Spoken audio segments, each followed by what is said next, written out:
What if I told you that Shedeur Sanders might not be failing because of pressure, injuries, or lack of talent, but because his own head coach is quietly sabotaging him? No, this isn't clickbait. And after watching Kevin Stefanski's post-game press conference, it's hard to see it any other way. The Cleveland Browns just suffered another soul-crushing loss. Yes, again, and fans are starting to expect the collapse before kickoff. But this time, it wasn't what happened on the field that raised eyebrows. It was what happened after the game ended. You'd think that after everything Shedeur has been through this season, atrocious offensive line play, dropped passes, battling through injury, his coach would take the opportunity to build him up, to show belief, to back his quarterback. Instead, Stefanski dodged questions, gave half-hearted answers, and when given a softball chance to praise Shedeur, he passed. Not only that, his words hinted at something much darker brewing behind closed doors. And once you hear the full breakdown of what Stefanski said, and more importantly, what he didn't say, you might start asking the same uncomfortable question fans across Cleveland are whispering right now. Is Kevin Stefanski the real problem? We're unpacking it all, every excuse, every contradiction, every red flag from that press conference, and showing you why this might be the clearest proof yet that this coaching staff has completely abandoned their franchise quarterback in the making. Buckle up. Because what you're about to hear isn't just frustrating, it's infuriating. Another week, another loss. And somehow, the Cleveland Browns find a new way to hit rock bottom every single time. You'd think by now fans would be used to it, desensitized, numb. And truthfully, most of them are. Not because they don't care. The pain wouldn't be this sharp if they didn't. It's because this team has steadily trained its fan base to expect failure. Every snap, every press conference, every Sunday somehow leaves everyone asking, how did it get worse than last week? And once again, Cleveland delivered an answer, wrapped in embarrassment, sprinkled with excuses, and served on a cold press conference table by none other than Kevin Stefanski. This team just lost at home, in front of its own fans, to the Buffalo Bills. Now, granted, the Bills are good. No denying that. But this wasn't the Super Bowl version of Buffalo. This was a beatable team.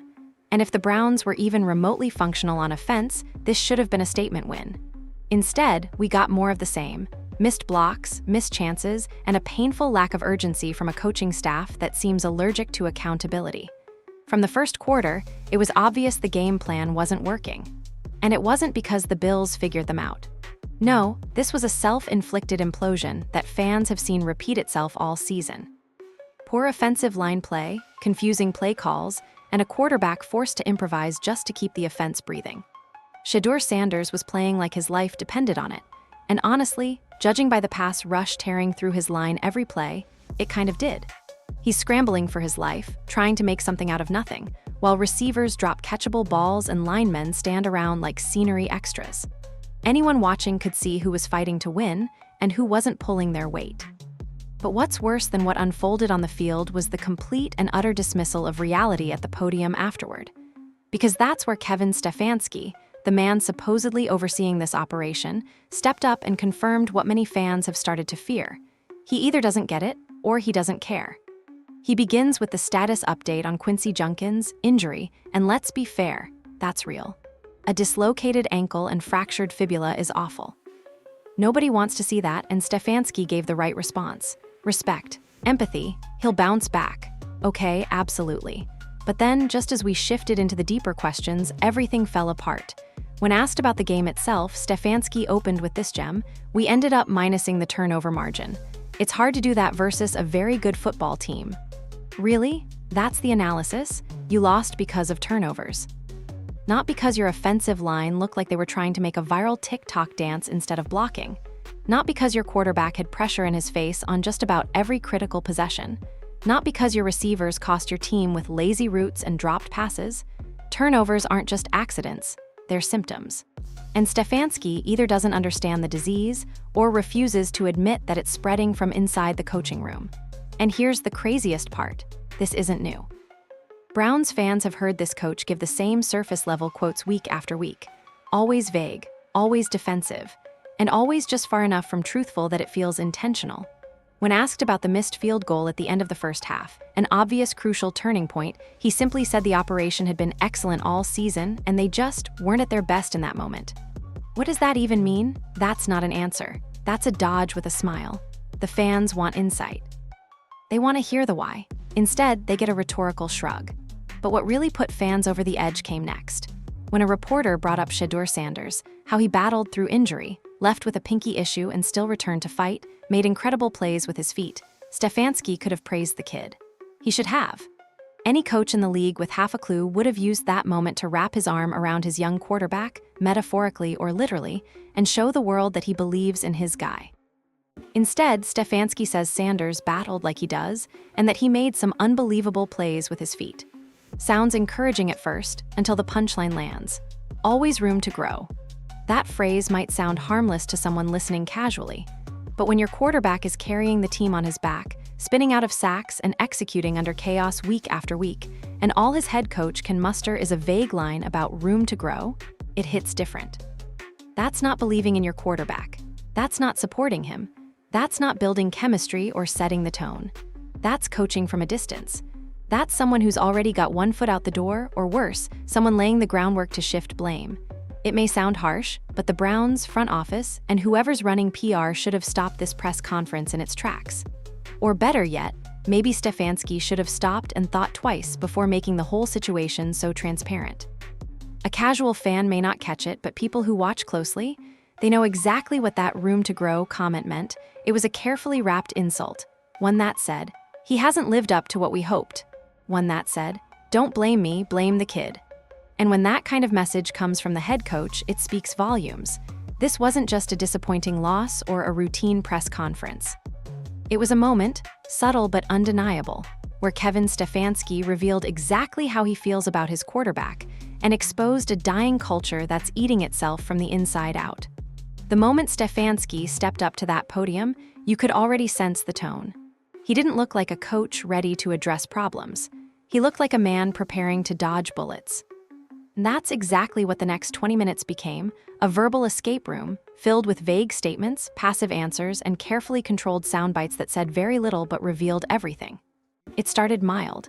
Injury updates, the usual nods to "we'll evaluate the tape," and a few phrases meant to smooth things over. But anyone paying attention could see it was a fragile mask. Pressed on specifics, Stefanski constantly pivoted. Ask him about a blown play, and he'll talk turnovers. Ask about effort, and he'll respond with field position. There's never a target for blame, just this fog of football cliches that avoids the heart of every question. But the truth doesn't need Stefanski to say it. It bleeds through in everything he won't admit. Take, for example, the now infamous decision on 4th and 2. The Browns are deep in enemy territory with a massive opportunity on the line. Rather than going for the field goal and taking guaranteed points, Stefanski greenlights a play that everyone at home saw coming. A predictable run, a collapsed pocket, and a blown blocking assignment that turns the moment into yet another wasted opportunity. When asked about it afterward, he uses every trick in the coach speak playbook. We felt good about the play call. A moment later, it wasn't a good play call. Wait, what? It was good, but also not good. That's not analysis, it's contradiction. And it's the kind fans and players pick up on fast. Because if your head coach is contradicting himself in the same breath, how are the players supposed to trust the process? To trust decisions? To trust the leadership at all? And yet, even this confusion might have faded into the background if it wasn't for how he kept navigating questions about Sanders with obvious discomfort. You'd think someone was asking about a failed draft pick or an aging veteran, not the team's most important player and the centerpiece of the franchise's future. There was a moment, quiet but telling, when a reporter floated a question designed to be easy. Would you say Sanders is exceeding expectations, given the pressure and injuries? That's it. That's the question. An easy layup. A chance to give your quarterback the smallest vote of confidence. A moment to show the fans that your belief in your guy is still intact. And how does Stefanski respond? He evades. I wouldn't frame it that way. Then pivots to film from college, says this is just what we expected from him. Let that settle in, because what he's saying, whether he intended to or not, is that Sanders hasn't surprised them, hasn't done anything extra, hasn't improved beyond what was written on a scouting report. That one sentence told us everything. This isn't just lack of support, that's calculated indifference. It's a coach who looks at his quarterback surviving behind a sinking offensive line, extending plays with nothing to work with, and still somehow sees a performance that's just as expected. Not a word on his leadership, not a nod to his toughness, not a single phrase that lifted the guy's spirit. Coaches around the league beg for quarterbacks with this kind of resilience, and Stefanski squanders his on a single soulless comment. Now look, it's fair to say that constructive criticism is part of the job. Players should be pushed. Expectations should be high. But there's a difference between demanding excellence and quietly burying your quarterback under layers of blame while pretending it's just evaluation. And what Stefanski did during that press conference, that wasn't critique. That was cold detachment. That was writing a narrative ahead of time, one that's ready to blame Sanders at season's end if things don't improve. And suddenly, the excuses for the offensive line, the vague answers about the run game, the limp remarks about route execution and failed protection, they all start to fit a dangerous pattern. A pattern where Shedeur Sanders is used as the shield, the scapegoat, the name they'll mention in the off-season pressers when they say things just didn't click. But let's be brutally honest, it's not Sanders who's not clicking, it's the system around him.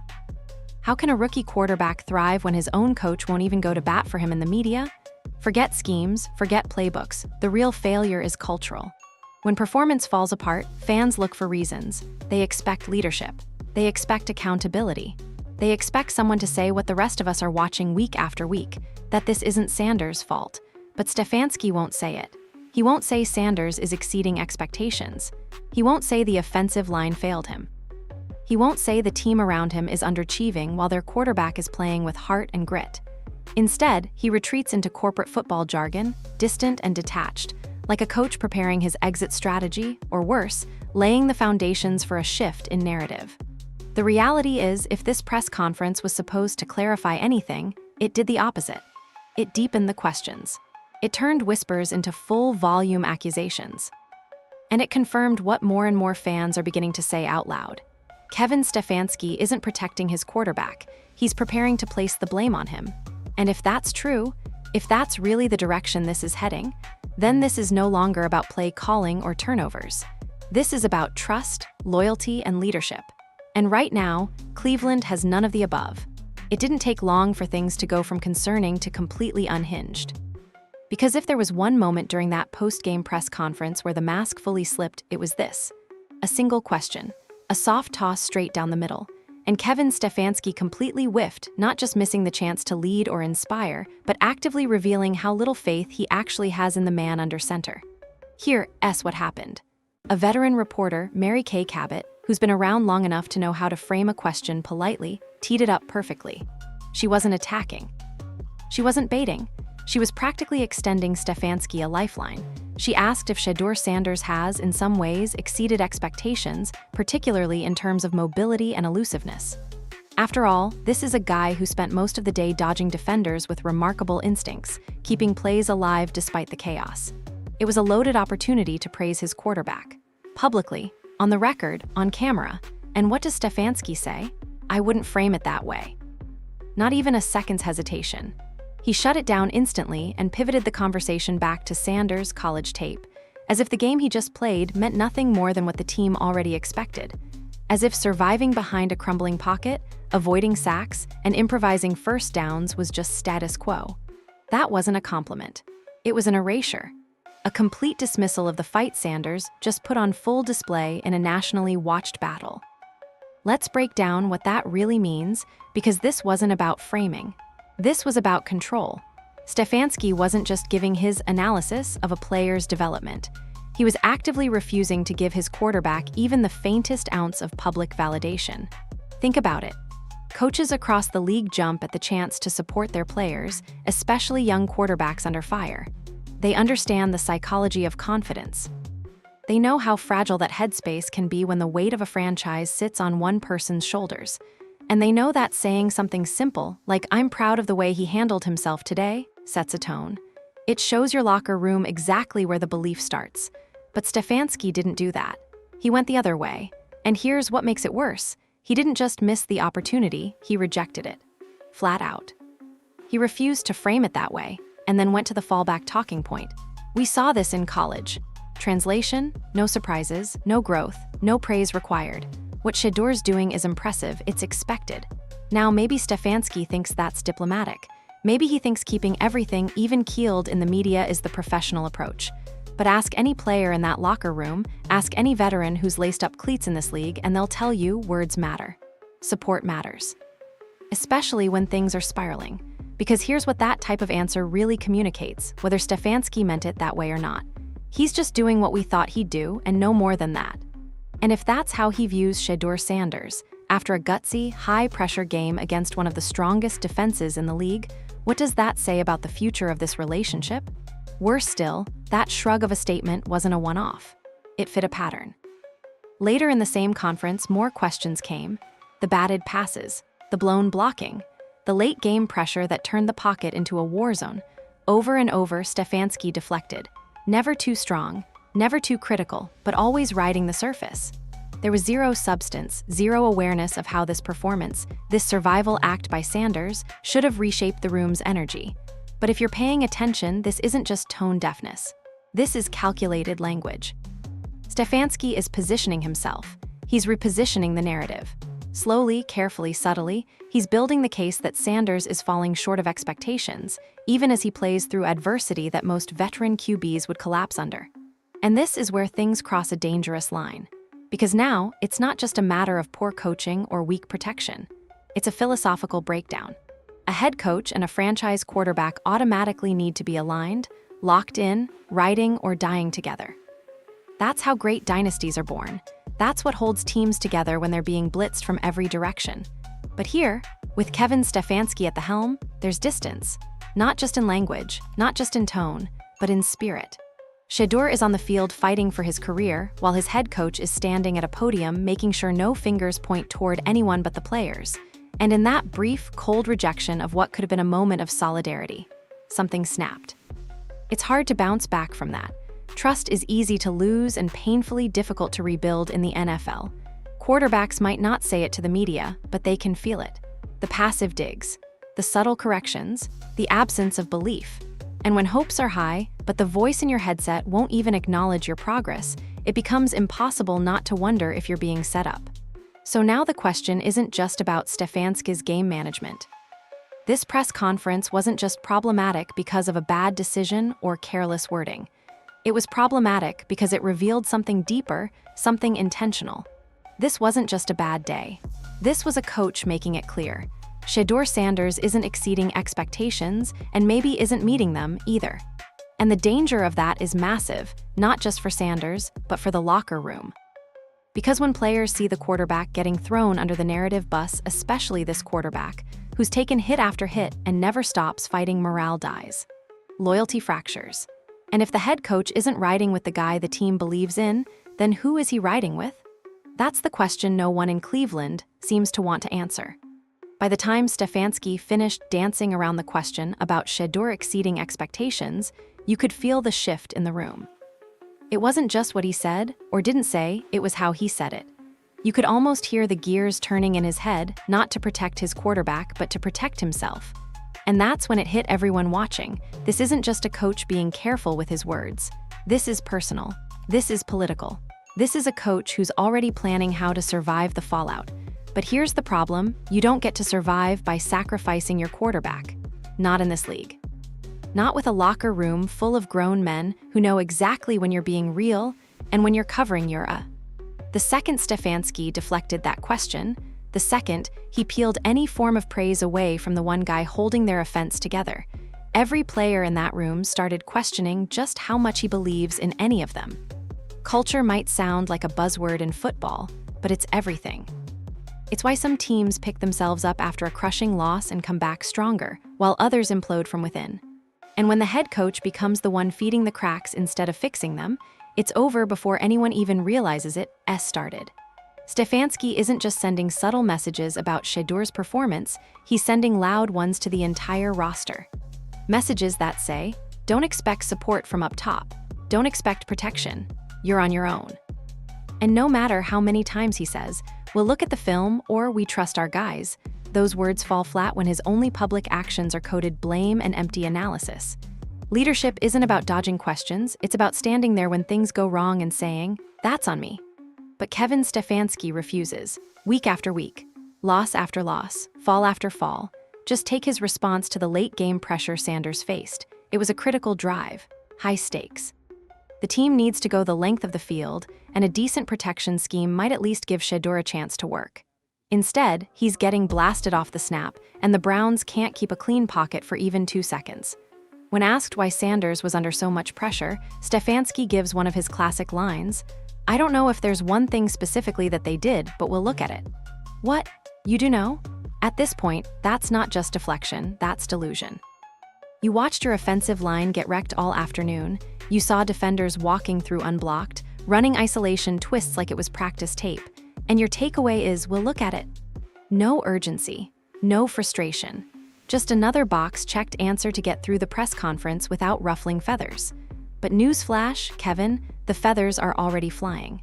You've got players on both sides of the ball watching every word you say. They're not just looking for media training, they're looking for signs that their coach has their back. And when your quarterback is throwing to practice squad guys, ducking defenders all night, making something out of nothing on every 3rd down, and you still won't say he's doing a good job, that's not tough love. That's strategic abandonment. And here's where it gets worse. This isn't just about Sanders. Once the locker room senses that a coach will hang anyone out to dry to keep his own name clean, the trust is broken for everyone. Offensive linemen start wondering why they're being blamed for protection breakdowns when they're being handed garbage schemes and impossible assignments.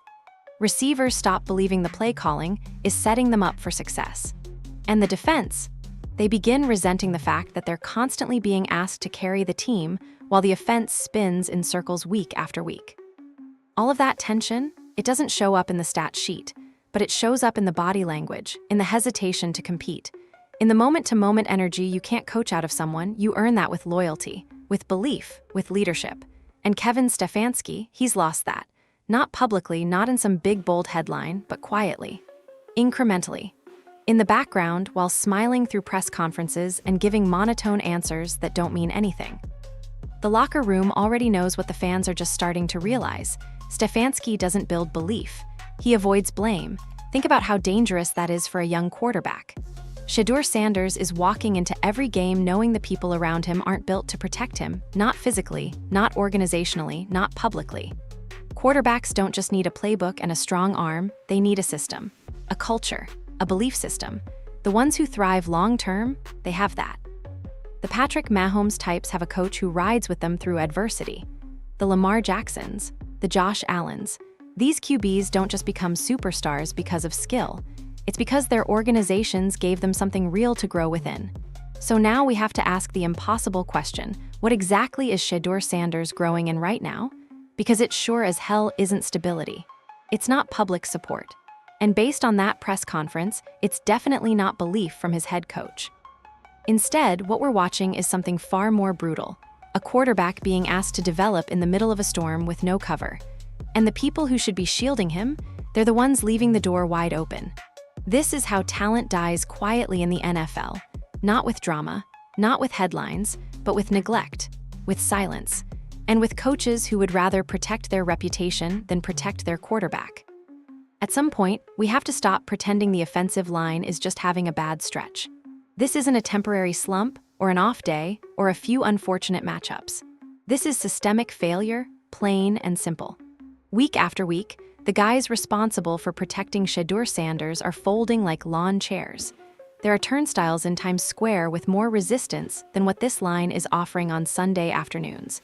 And what's even more unbelievable, Kevin Stefanski still hasn't acknowledged it in any meaningful way.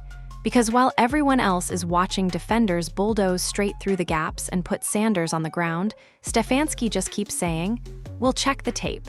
Or, "There's not one specific reason." Not one specific reason. You've got 300-pound linemen standing straight up at the snap, missing their first step, getting driven back into the quarterback's lap before he even hits his third read, and you're telling us you can't find the issue? Fans aren't stupid.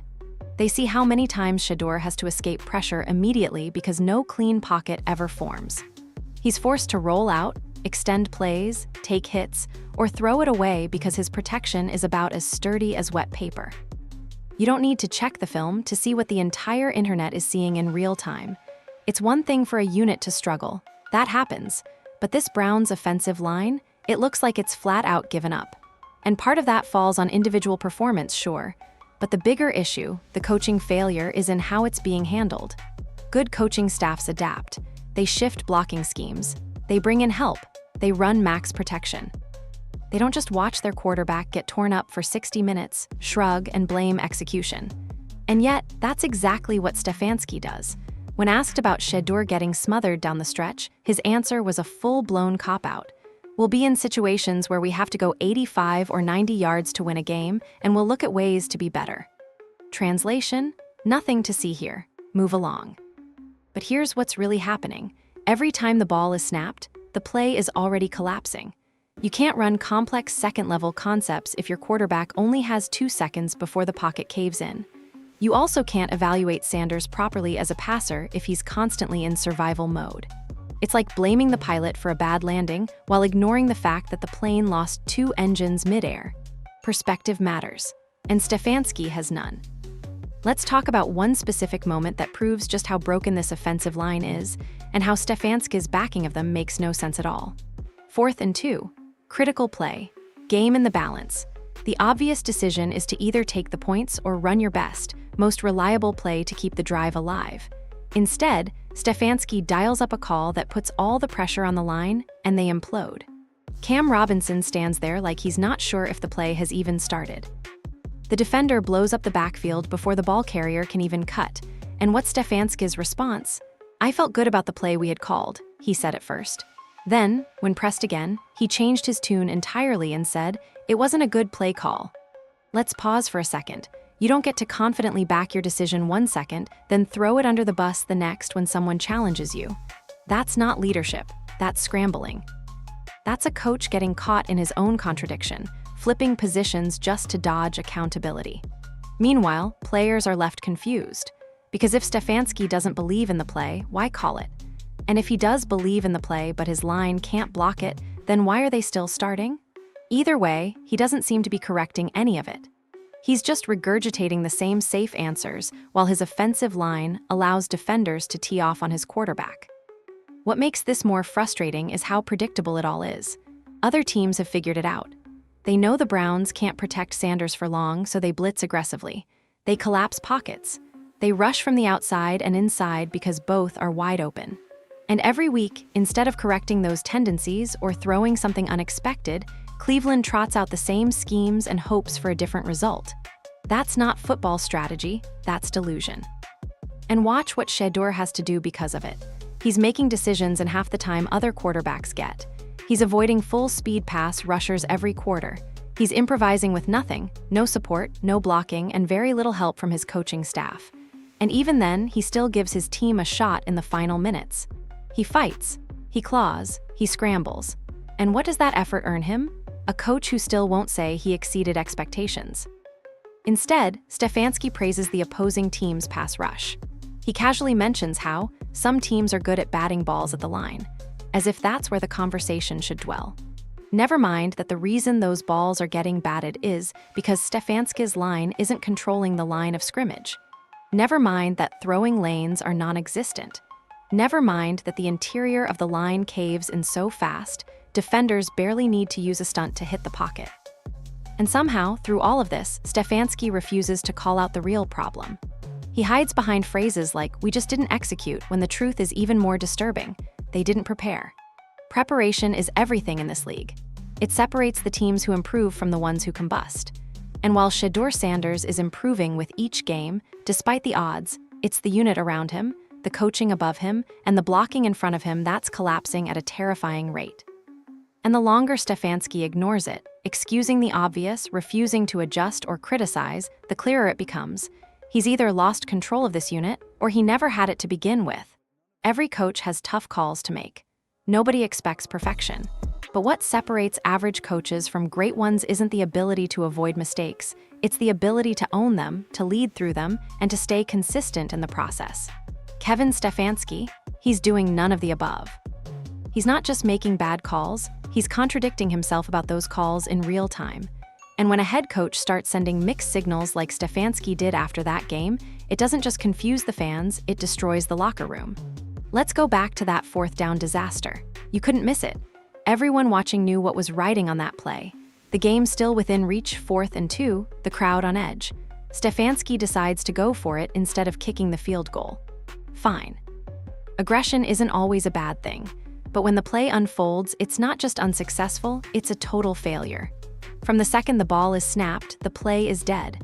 No push up front, no movement. Cam Robinson doesn't even engage. It was one of those moments where the entire offensive line looked mentally checked out. But here, Shedeur Stefanski takes this failure from bad to bizarre. Asked about it in the postgame, his first response was typical coach speak. "We felt good about the play we had called." That's understandable. You want fans and reporters to know you believed in your decision. Coaches defend their choices all the time, that's normal. But then, just a few minutes and one follow-up question later, Stefanski changes his stance completely.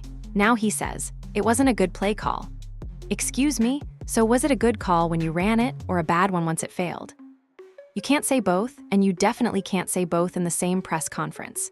This is the problem. Not just that bad decisions are being made, they're being dodged. Not dissected, not owned, not even explained, but twisted and flipped in real time like a politician spinning their way out of a scandal. And guess what? Players see that. They hear that. They feel every inch of that hesitation, and it kills momentum faster than any blown coverage ever could. Imagine being a player in that huddle. You trust the process, you execute the play, it fails. You come off the field wondering what the coach is going to change next time, and all you get is double talk. First, he loved the play. Then he hated it. First, he blamed execution. Then he admitted it wasn't designed well. It's like there's no real strategy, just reactions. And that's one of the biggest red flags in coaching, reactive leadership. You know the type. They're never one step ahead. They're always explaining after the fact with vague platitudes, overused buzzwords, or general nonsense about cleaning it up. Coaches like that don't lead with confidence, they lead with fear, and players can sense when their coach is just trying to survive the press cycle. You can't expect commitment from your team if you're not even consistent in how you communicate. And this isn't just a one-time issue. Stefanski's been doing this all season. Every time something doesn't go right, it's someone else's fault. The execution wasn't there. We'll look at the film. We like the matchup. But watch him the moment someone asks a tougher follow-up and suddenly he's hedging, walking back his previous words, trying to thread the needle between sounding confident and avoiding accountability. It's not strategy anymore, it's damage control. And here's the truth, players hate that. They respect honesty, especially when it comes from the top. They don't need a perfect game plan every time, but they need a coach who can stand at a podium and say, "That one's on me." Not, "We liked it, but also maybe it wasn't good." That kind of indecision spreads. It makes players second-guess their commanders. It makes assistants tiptoe around the truth. And it makes young quarterbacks like Shedeur feel like they're constantly stuck carrying the blame on the field and off it. That's how leadership slowly decays.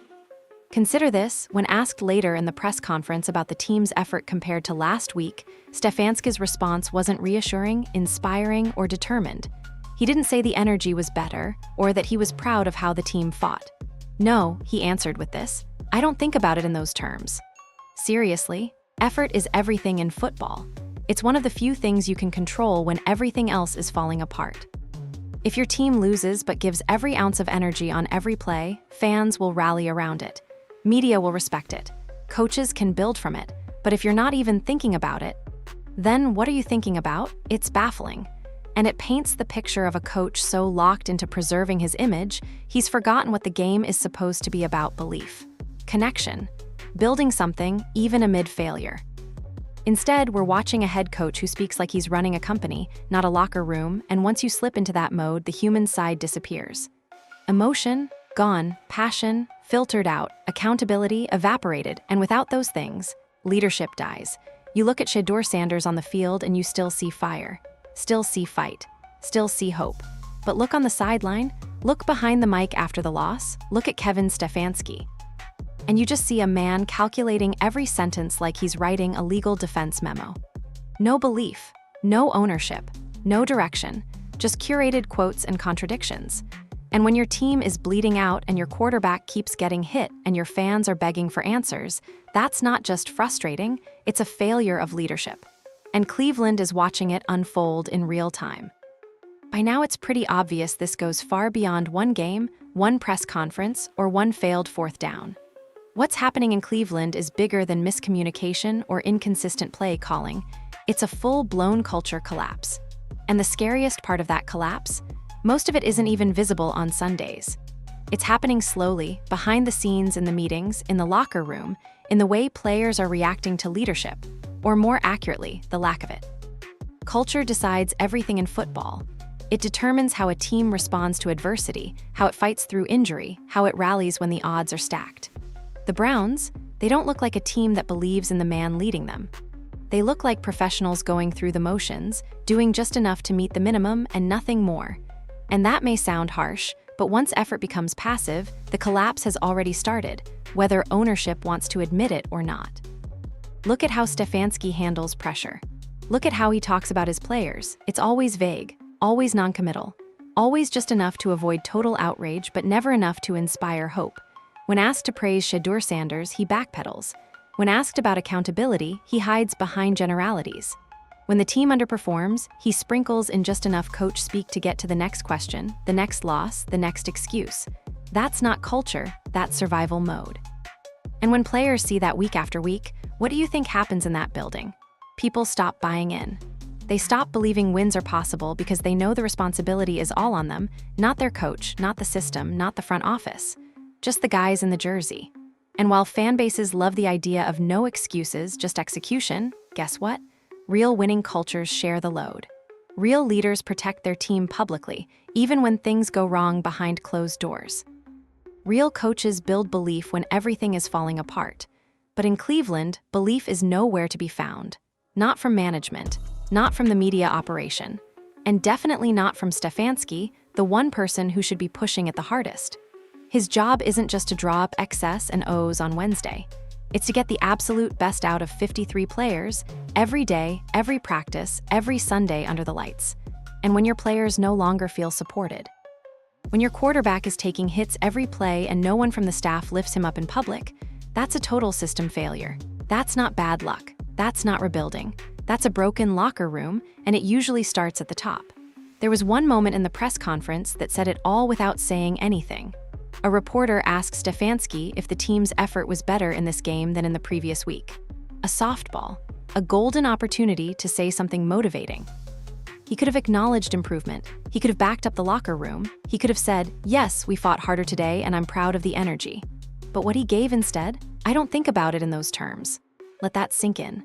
The head coach of an NFL team was given a chance to acknowledge effort, to reward the guys who are sacrificing their bodies and risking their future every time they suit up. And he passed, shrugged it off like it wasn't even a relevant topic. Effort, not worth framing. Not part of the conversation. That single comment tells you more about this team's internal state than any stat line or win-loss record. Because when giving effort stops mattering, when it stops being acknowledged by the people in charge, players stop giving it. Not immediately, not loudly, but quietly, subtly. That split-second hesitation. That jog instead of a sprint.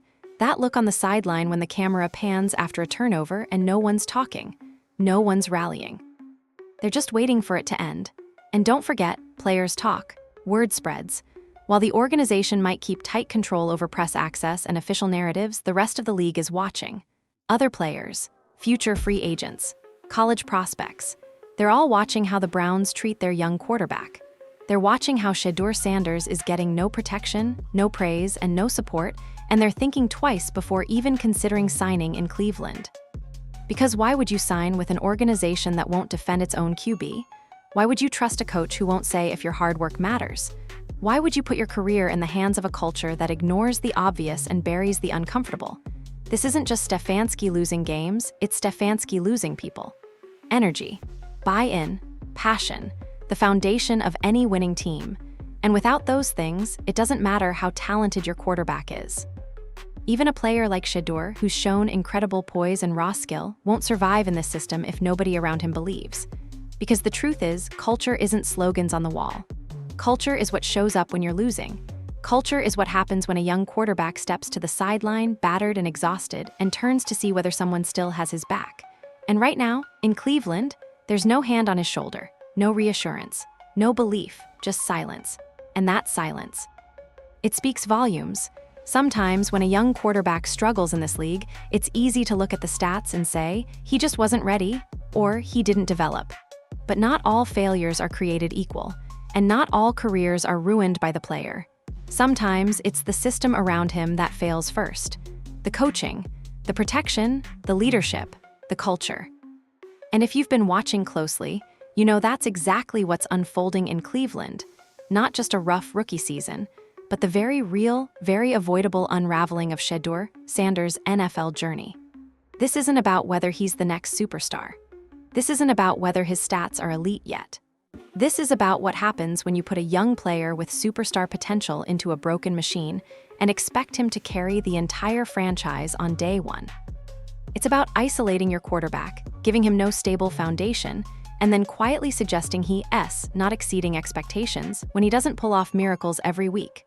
That's not development. That's sabotage. Because Shedeur Sanders isn't failing, he's surviving. Surviving behind one of the worst offensive lines in the league. Surviving elite pressure from complete team breakdowns. Surviving with minimal support from the coaching staff and zero public backing when it matters most. This kid's out here every week dodging free rushers like he's back at Jackson State, trying to keep the offense alive with sheer fight and improvisation. And instead of adjusting the system around him, instead of tailoring protection schemes or simplifying reads, the coaches leave it all on his shoulders.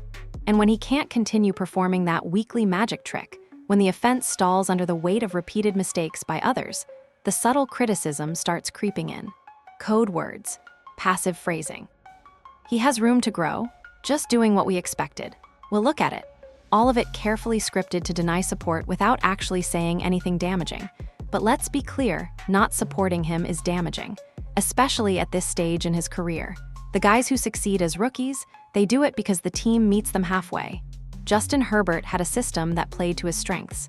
CJ Stroud stepped into a locker room that believed in him from day one.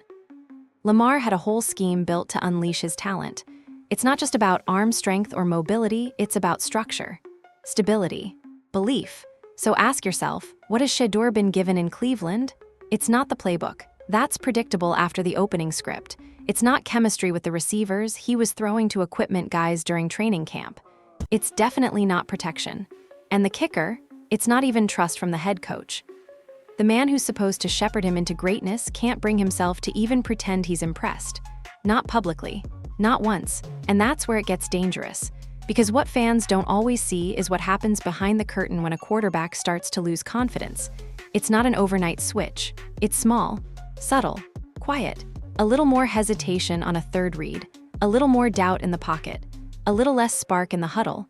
That's how confidence dies. Not with a pick or a bad drive, but with silence, with the absence of belief, with a coach so obsessed with deflecting blame that he forgets the quarterback's performance is, in many ways, a mirror of his own leadership.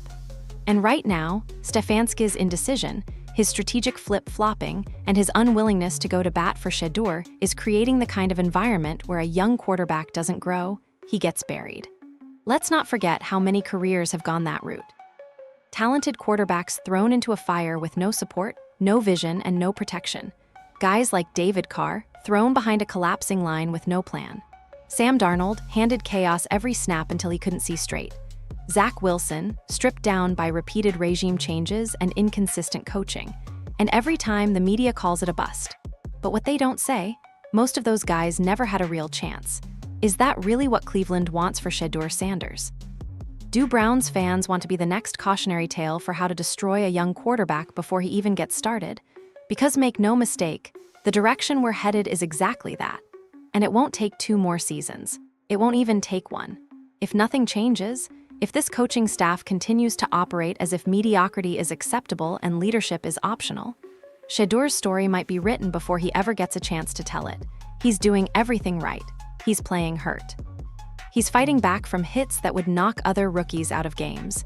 He's making smart reads, giving his team life every time they stall out, and most importantly, he hasn't snapped. He hasn't quit. He's still fighting. But he can't do it alone. And he shouldn't have to. The Browns stumbled into a potential franchise quarterback, someone who might be worth building around for the next decade. But instead of nurturing that, the system around him is disintegrating, slow enough for most people to miss, but fast enough for those who know how this league works to recognize exactly what's going on. And if ownership doesn't step in soon, if nobody stops what's happening, we're not just going to see another failed season. We're going to see another career wasted, not because Shedeur Sanders wasn't good enough, but because the people in charge weren't. So where does this all leave us? Another Browns loss. Another post-game press conference filled with contradictions, dodged questions, and a complete lack of accountability from the head coach. Another week where Shedeur Sanders lays everything on the field, only to be met with silence, indifference, or backhanded compliments from the very people who were hired to maximize his talent. And here's the hard truth no one in the building seems willing to say out loud. Kevin Stefanski isn't just failing at his job, he's actively damaging the future of this franchise. Not just with his play calling, not just with his refusal to adjust schemes, but with every word he chooses not to say when it matters. Every moment he could support his quarterback and doesn't. Every red zone opportunity wasted. Every press conference filled with coach speak instead of courage.